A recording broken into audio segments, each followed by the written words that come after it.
You're listening to China Manufacturing Decoded from the Sofeast Group.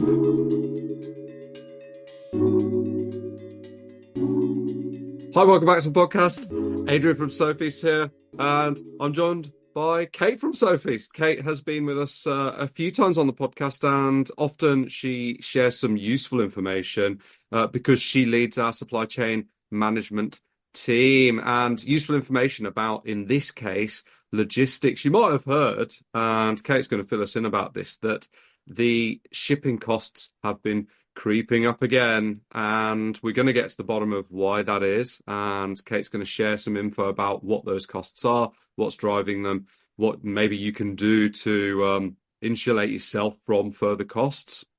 And also, I think we're going to move on to talk a little bit about Incoterms towards the end of the podcast as well, Kate. So, hello, welcome back. Yeah, thank you, Adrian. Hi, everyone. I have a feeling that every time I join your podcast, there is some bad news related to logistics coming. So I mean, I'm sorry in advance. However, I missed you and happy to be back otherwise. And as you said, we do have a reason to speak today. So there's been another massive wave of cost increase in logistics from China these days, and it's been very surprising for many of our customers in latest days. So many got it. Were caught with it. That was not it was not planned, and obviously, like, people were very, very, very surprised. So I think it's better you know and better you plan in advance, and that will help your supply chain and to keep your costs as planned, hopefully. 100%. So we spoke, it's probably been a few months, right? And you spoke a little bit about the problems in the Red Sea with, is it the Houthis firing missiles at ships and trying to hijack ships or something like that? And that was then the driver of what's going on. So what's the situation now? Yeah, so right now we have a huge cost increase.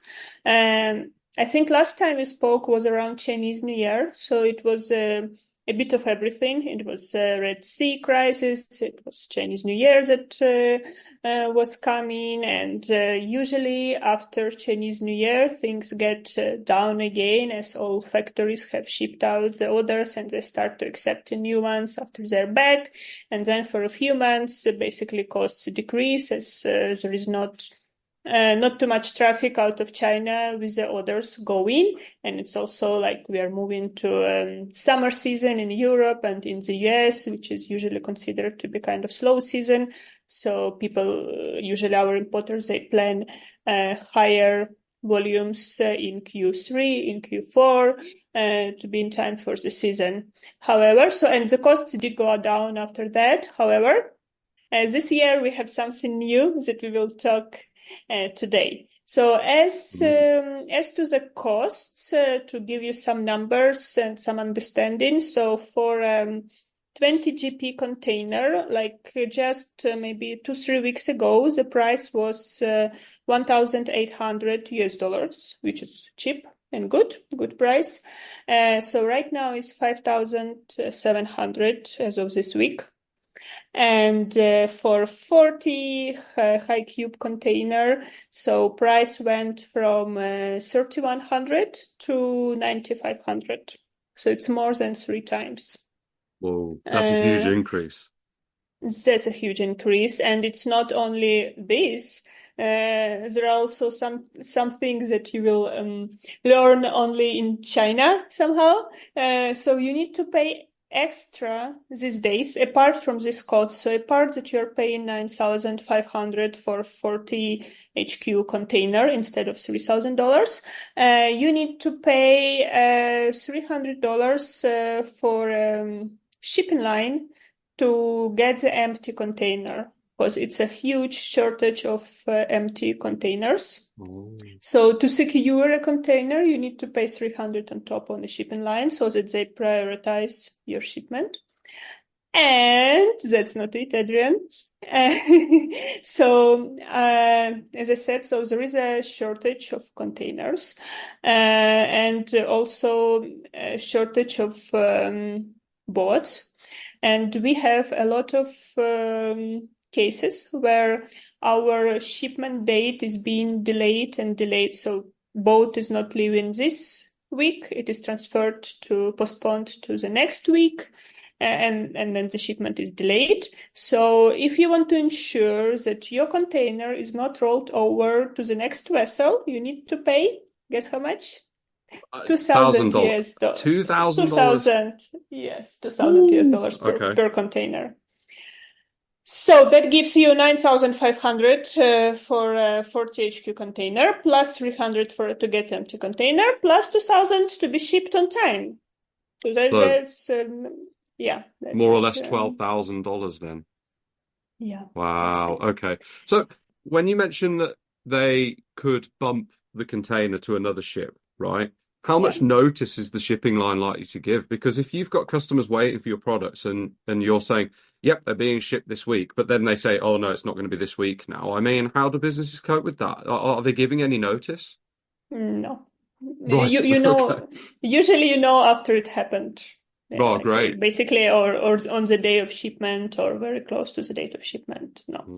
So you might be lucky and you can still get there. Doesn't mean that if you don't pay $2,000, you will not sail. You still might, but this is not guaranteed, basically. Yeah. So let's dive into the reasons then. There should be this kind of cost increase. So again, same as to what we talked last time, there are a bunch of reasons. And that one is adding to another one. Last time we talked about Red Sea crisis, and it is still there. This is still remains a major reason. It's not been solved. So like European shipping route and also East Coast of US are still being redirected via Cape of Good Hope in Africa. And the journey is extended by 8,000 to 10,000 kilometers. So this is a big increase in distance, and which results in longer sailing times and also in a higher freight rates. This also impacts shipping capacity shortages and also congestion at transit ports.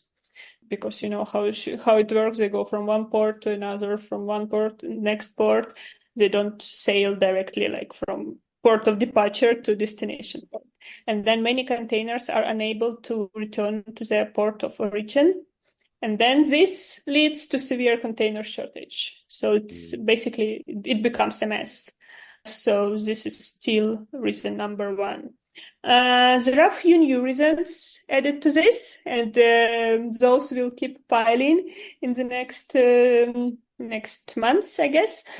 So there are tariffs that are put back by Brazil for Chinese new energy vehicles. So I think if I might be wrong, but as far as I remember, they were like they were not implemented for a few years, and now they're putting them back for new energy vehicles from China. And so in response to new tariffs, so there has been a surge in shipments from car manufacturers trying to get in vehicles into Latin America as fast as possible. So this prompted shipping companies to reassign their vessels from West African routes to South America, which creates tension and shortages on the West African routes. So like to give you some example, BYD, this is like the biggest Chinese EV manufacturer. BYD alone, they shipped over 20,000 container units in May only, which highlights like a significant scarcity of shipping equipment, more or less. And also, you know that US has implemented tariffs on Chinese vehicles and solar panels like recently. And also like companies were trying to ship in as fast as possible to avoid So basically, Right. that's a massive rerouting to try to get into South America mostly because it's a big market for Chinese EV cars. US is not as much. No. Yeah, but and it's been causing a lot of container shortages on other destinations. So the Uh, tariffs the tariffs for yeah, South America are coming in soon, but they're not in place yeah, yet. So they're trying to rush in the vehicles. yeah. Right. Yeah, Okay, I exactly. understand. I think July, if I'm not mistaken, the tariffs are coming, Right. but I don't want to mislead our listeners. I'll Yeah. try and find some links and put them in the show notes as normal. The information will be there. Yes. Hmm. Yeah. So another one is upcoming US elections. Mm. Yeah. So logistic companies await some disruptions somehow. So like people anticipate potential strikes in eastern United States and Mexico, and many Chinese companies have increased their investments in South America. So both importers and suppliers, they have expedited their shipments to avoid disruptions. So basically, peak season came much earlier. People try to finish everything as much as possible Yeah. now, Mm. somehow. So then this leads to emergence of new shipping routes. So, like, since, as we said, we have new routes expanding and rising more on that focus more on Central and South America and Eastern South America. So there is like a big market demand. And then shipping companies start to basically to add up costs because those routes are in demand, so they become more and more expensive. Competitors are raising the price, and so Mm. it keeps piling like a snowball. There are other reasons that we actually see for many of our customers, unfortunately. One of the big ones is that there is an increased rate of customs inspections in the US. So we have a lot of shipments that have been held by customs in US, and some of them like are there for months, and this is a very very bad situation because there is no feedback. So customs, US customs, they don't really give you any timeline or particular reason, like why the goods are held, Mm. and like I was just like before our session, I've been dealing with one case where forwarder just wants, at the end, our forwarders, they just want to give up and give us compensation for the goods because the goods are being held by customs, but it's not seized, it's not lost, so they cannot give a big compensation because like so formally the goods are Hmm. there. However, they've been held at customs, and then you need to pay all the fees, like port fees and like demurrage, all those fees, and those keep piling. And at some point, forwarders just cannot afford that. Mm. So so basically, US has been doing it for a while. So they're trying to find substances like fentanyl or drug making equipment, which significantly delays air cargo. So items now held for inspections and at airport up to 3 weeks, much longer than usually it was like 1 week. So then there are storage fees, as I mentioned, and this impacts a lot. And the situation might worsen, so we don't see much improvements. We see it's getting worse and worse. So Mm. then importers try to is mostly for air shipment. So then many shipments try to switch to fast sea shipping, basically to mitigate those risks. However, it further increases both air and ocean freight rates in response. Yeah. Yeah. So this is not helping.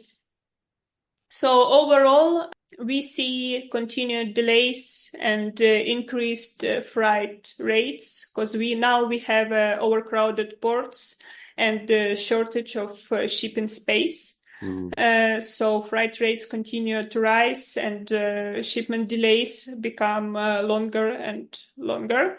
Another case we have right now is a shipment to Maldives that we were arranging, and we have we've been postponed for 2 vessels already due to backlogs in Singapore and Colombo ports.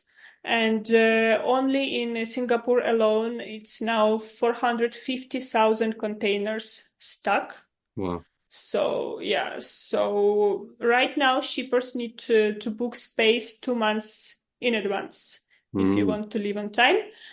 And often this needs to be done without clear pricing information, because we don't know what the price will be in 2 months. But if you want to plan in advance, like 2 months timeline is where you need to opt for. So this is basically the situation. So you can't book 2 months in advance and lock in a price now. Basically, you're booking a space, but the shipping company says, we'll reserve you a space, but we're not going to tell you what it's going to cost yet. Yeah, exactly. Wow. Okay. So if we just go back to America for a moment, you mentioned that because of the upcoming election, which promises to be interesting, it's causing a bit of disruption. Is that because American importers are trying to stock up before the uncertainty of the election, so they're trying to bring in a bit more from China if need be? Right. Okay. I see. Well, that does put some strain.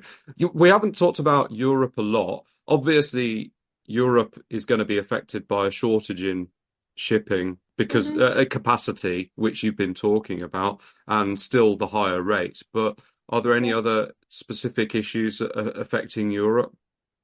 Well, for Europe, so in general is a big shortage of containers and delays in each transit port, so it will still be delayed. And again, Red Sea crisis and direction via Cape of Good Hope is impacting Europe in the first place. So with the shortage of containers, you mentioned the sort of $300 container surcharge, which is kind of like, I guess you're paying the shipping company to bring the container to where you need it to be. I guess in the past they didn't charge for that. They were just doing it because they eventually had to bring boats back to Asia, and they were like, oh, okay, we'll put some empty containers on there because we need to move them. Is that because they've moved a lot of the shipping over to South America, so the containers simply are just not where they need to be anymore? Yeah, so because of new routes, so they don't really ship containers back to China at the moment. Right, okay. We got to start building containers. That's going to be where the money is, right? That's where the money is, yeah. But hopefully it will not last long. So that can be a very quick startup. Okay. So, well, you've already given your advice to people that are planning on shipping at the moment, and that is plan ahead, which is certainly seems necessary. You've mentioned that this is not likely to last for too long. Of course, we can't give predictions, right? But what we can do is we can get you back on to discuss it in another sort of couple of 3 months' time and see where we are with that. And if there is any big news, we'll do another one of these episodes about the shipping, because it is important to keep on top of it. Yeah, not great news, but better to know than not know. As I said, I'm always coming with bad news, so hopefully next time I come with good ones. Yes, exactly. Right, okay. Yeah. Anyway, yeah, so I think same as I said last time, better safe than sorry. The only thing you need to do is to try to plan in advance or be ready to pay extra to get container and to get a place on the boat, basically that you're not caught at surprise. Okay, good advice. Yeah, great.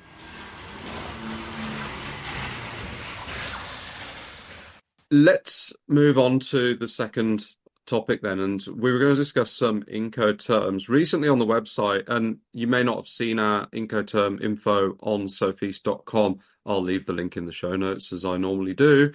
And some confusion, I think, about FOB and FCA, right? And I think oftentimes people consider FOB as being, one of the best Incoterms, but in actual fact, that might not be the case, right?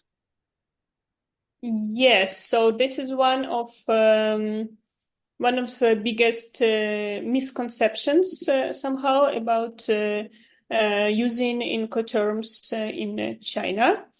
So FOB is free on board, and FCA is free carrier. So basically, under FOB, just to give our listeners some brief context, the risk of loss passes only after the product has been loaded on the vessel. So basically, your supplier is delivering goods on a vessel, and this is where the risk transfers to you. This is FOB terms. And about FCA, let's talk a little bit later. However, FOB is one of the most popular terms among Chinese suppliers and also among our importers. I don't know why. I think it's more like historically. Yeah. We usually see FOB,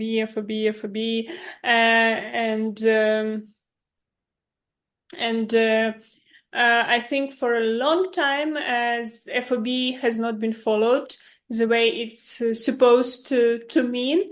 However, it always remains FOB. And it's good when everything is good. Problems start when there are some cases. So basically, here, it looks okay. So seller is transferring on the vessels, and importer comes in, and then the responsibility goes to importer. However, so if you think of it, then since risk of loss, so transfers when the product is put on the vessel or crosses the rail, as they say, then who has the risk of loss from the time when the product leaves the factory until the time product is loaded onto that ship? Because in our world, if you go back to real world, your goods are being produced, you do final random inspection with Sofeast, of course, and Nice. then you see the result. For example, it's a pass, everything is good. Your supplier expects you to pay 100% to them before they release the goods from their factory, because this is where they can control, and this is what they will do. They will not wait until it's loaded to the vessel, because they don't know, they can never be sure when this will happen. And there might be a lot of obstacles on the way, so they will always take 100% before they release from their factory, because this is easiest for them to control. So you pay 100%, and then they load on a forwarder. Forwarder delivers your goods to the port, and many things can happen on the way. So basically, product can be damaged in transit, before it's been loaded on the vessel, during transportation, whatever things, you don't know how it's been stacked in a truck, or there is some leakage, or there is car accident, or it can be lost, it can be stolen, whatever things. So there are some, then your goods, they're waiting for their line to be put on the ship, and as we talked earlier today, that might take time to put on this or other vessel. And there are some risks when goods are stored at the port as well. And we had cases of stolen containers, and I think everyone knows there was a huge, for example, port explosion in Tianjin in 2015. Yeah, with 8,000 new cars being destroyed, which was like 9 billion USD in losses. So things happen, and as a buyer, you would expect that, okay, since you have FOB terms, this is not your responsibility because it has not been loaded onto the ship.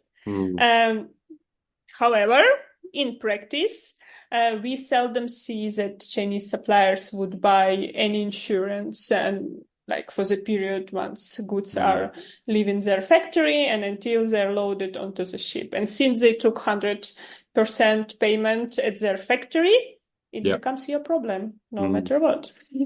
Well, you can ask them for some costs. I mean, this becomes your headache, basically. This is your incentive. They are not interested in this. So that's why this is an Incoterms to avoid as much as possible these days. And yeah, and then you will ask what is a solution to this. So what should you use instead? And so the most common one is FCA, which is a free carrier, as we mentioned when we started to discuss this topic. I don't know why it's less popular. I think there is some misconception that sea shipment is FOB only, something like that. That's what I hear always when I ask. However, it's not like this. And so under FCA terms, risk of loss passes when the shipment is put into the custody of the carrier. So it does not matter where the carrier takes the delivery. It may be at the factory or it may be at the port. So then, since buyer can be certain where risk of loss passes, buyer can be certain that there was insurance obtained, for example. So buyer can check and buyer can be in control of that. So FCA will make it much more clear for our importers to understand where the risk of losses is passed and if there was insurance bought or what is the situation. So we do recommend to use FCA. There is another one that you will often read about is CIF.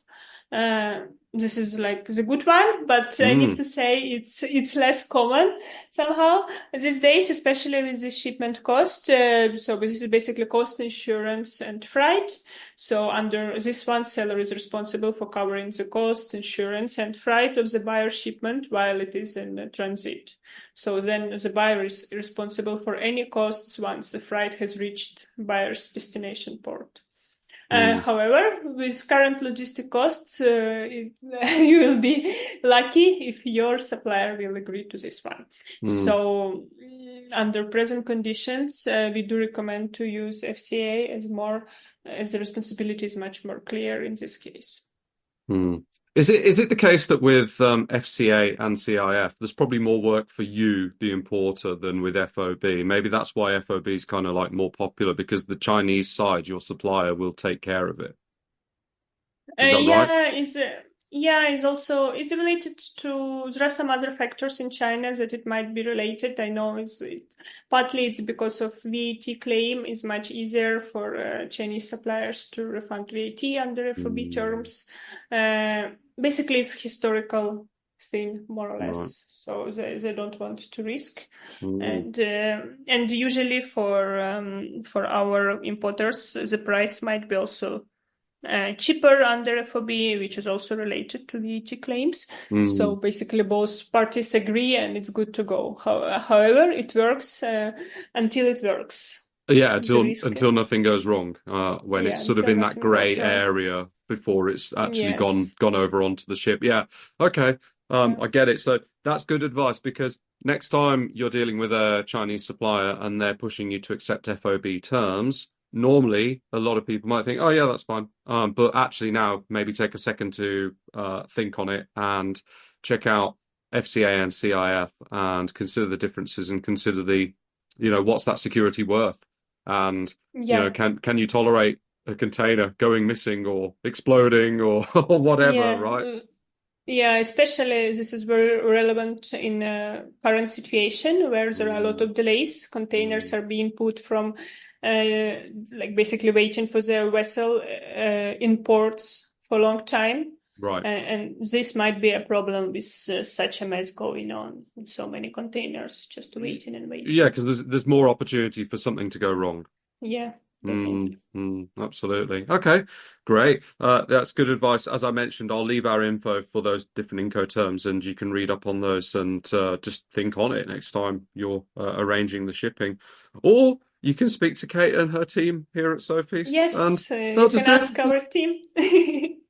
Yes, we can try to plan something in advance to make sure you don't lose time and you don't lose extra cost, and most important, you don't lose your container at the end. Great. Okay. Well, thanks for coming on, Kate. That's maybe not the best of news with regarding the shipping. Next time we'll get you on to share some good news, I promise, yeah? Yes, promise. Thank you. Thank you for inviting, and it's been a pleasure to share some updates, and hopefully next time we meet on a positive occasion. And good Great. luck to our importers to get Yep. on the ship and get out of China and be delivered on time. Yes, always, yes. Great. Well, on that note, we will be back next week as normal. I think Renault is speaking with Andrew next week about how Chinese quality has changed over the years. So Chinese products probably used to be considered poor quality, and now they're very often very high quality. So how did we get from A to B? Well, I think the Wow, guys, exciting. yeah, I think the Yeah. guys will be going through that, and that's going to be an interesting one. So look out for that one. So, yep, back next week. Thanks again for listening to this podcast brought to you by the Sofeast Group. We're on a mission to provide you with everything you need to manufacture effectively in Asia, including inspections, auditing, new product development support, contract manufacturing, 3PL warehousing and fulfillment, and much, much more across Asia's key manufacturing areas. Visit us at sofeast.com, that's SOFEAST.com, to learn more and get help. If you've enjoyed the podcast today, please do rate, review and share, because it will really help others discover us too.